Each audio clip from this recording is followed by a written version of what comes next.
గోరువంక వాలగాని గోపురానికి స్వరాల గడగడ గంటలే మోగనేలా గోపబాలుడొచ్చినాక గోకులానికి పెదాల కిలకిల పువ్వులే పుట్టలేదా బాలకృష్ణుడొచ్చినప్పుడే వయ్యారి నందనాలు నాట్యమాడగా వారసుని చూసినప్పుడే వరాల వాంఛలన్నీ పల్లవించగా నందుడింట చిందులేసే అందమైన బాలుడే తనవాడై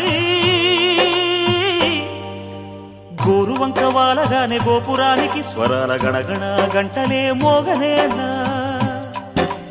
గోపబాలుడొచ్చినాక గోకులానికి పెదాల కిలకిల పువ్వులే పుట్టలేదా